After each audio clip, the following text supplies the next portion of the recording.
بسم اللہ الرحمن الرحیم۔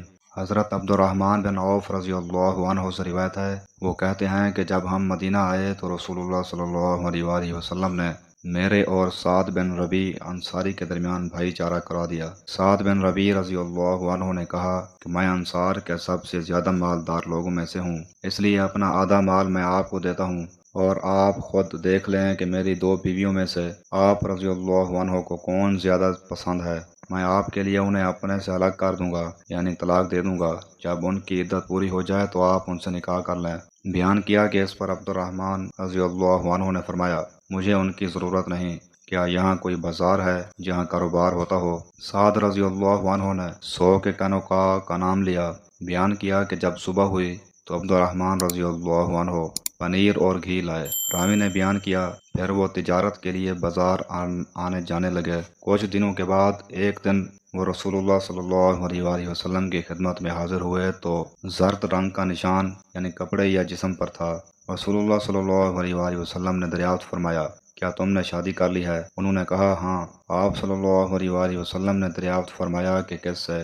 بولے کہ ایک انصاری خاتون سے۔ دریافت فرمایا اور مہر کتنا دیا ہے؟ عرض کیا کہ 1 کٹھلی برابر سونا دیا ہے، یا یہ کہا کہ سونے کی 1 کٹھلی دی ہے۔ پھر نبی کریم صلی اللہ علیہ وآلہ وسلم نے فرمایا، اچھا تو ولیمہ کر، خواہ 1 بکری ہی کا ہو۔ صحیح بخاری حدیث نمبر 2048۔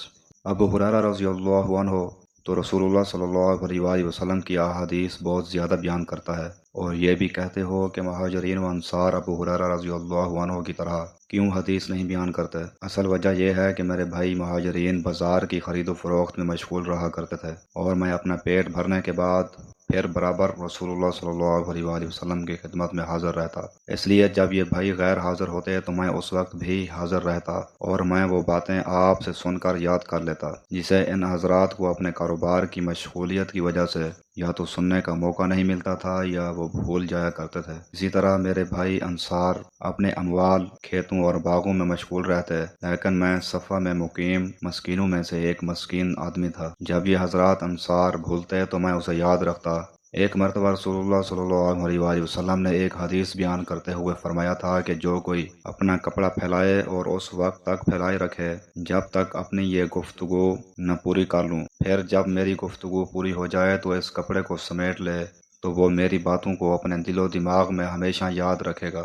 چنانچہ میں نے اپنا کمبل اپنے سامنے پھیلا دیا۔ پھر جب رسول کریم صلی اللہ علیہ وآلہ وسلم نے اپنا مقالہ مبارک ختم فرمایا تو میں نے اسے سمیٹ کر اپنے سینے سے لگا لیا، اور اس کے بعد پھر کبھی میں آپ کی کوئی حدیث نہیں بھولا۔ صحیح بخاری حدیث نمبر 2047۔